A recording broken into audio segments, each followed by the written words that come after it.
Through 4 exercises, these political representatives are wearing more than 50 pounds of gear between a full suit and their breathing apparatus. 2 middle school students notified staff that another male student had a handgun hidden in his locker. Immediately, staff contacted authorities. The wind blows snow back onto the roadway, creating a layer of ice underneath. Because of the elevation levels, this house falls right on the line of a floodplain zone.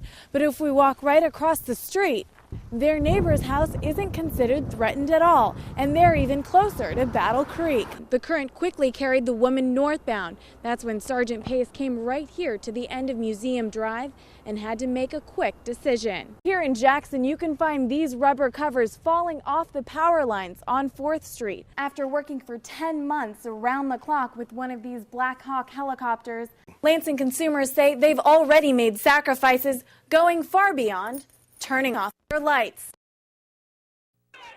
Do it now! Do it now! More than 1,500 people gathered in front of the state capitol building to stand up for workers' rights. The Republican attack on us is not just in this state, it's nationwide. It's not just one union, it's all unions. There was a gathering, a call out from MoveOn.org for all middle class citizens to come together. We had no idea the energy it was going to kick. We didn't expect you all to show up!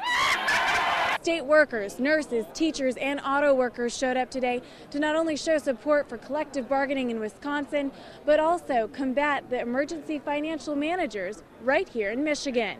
A new bill working its way through the Senate would allow emergency financial managers to reorganize a municipality in financial struggle. Their decisions would supersede any agreement made by collective bargaining. And when you find out, it's about dissolving contracts. It's about solving problems by stripping away the rights of the middle class folks. Local leaders believe Governor Rick Snyder's tax breaks and budget plan will pit local governments and unions against each other. When you're giving corporate America major tax breaks, like he's suggesting here in Michigan, you're basically, and then taking revenue sharing away from the cities and money away from the schools, you're putting them in a position where then they will go after those workers. The can is being kicked down to local government, and we have fewer options for revenue than the state has. We basically have the property tax. Many communities don't have anything more than that. Citizens not in unions also showed up. They believe the unions represent the middle class and their voice in government. In Lansing, Rachel Thomas, News 10. Criminals can be dangerous, a threat, or someone who made a bad decision. Samuel Stevens Jr. and Freddie Torres were both convicted of one nonviolent drug-related felony more than a decade ago. I was 17 years old. I was hanging around with people using drugs and selling drugs, and it's something that's haunting me till this day. I've grown up since then. I've matured.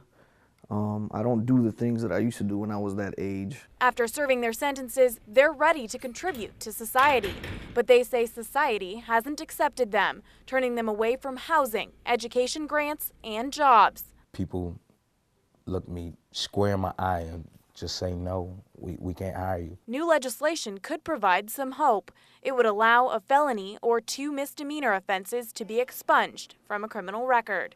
We need to do something for those people as well, which will help them get a better job and stay productive members of society. The bill doesn't apply to all criminals. Those convicted of criminal sexual assault or of a crime punishable by life imprisonment wouldn't be eligible. And there are a lot of people out there who commit one set of acts that are criminal, and they're charged and convicted of multiple offenses. Right now, those people can't wipe the slate clean, even though we're really talking about either one night or one bad period in their life. Even after working to convict these criminals, both police and prosecutors support the measure. They deserve to have this opportunity to be able to fully reintegrate into society. People make mistakes, you know, and I believe that if they're really regretful, and they need another chance. And state lawmakers agree reform should be rewarded. In Ingham County, Rachel Thomas, News 10. Tashi Hori has hardly moved from his desk where he watches news from Japan and waits to hear from his family in Sendai.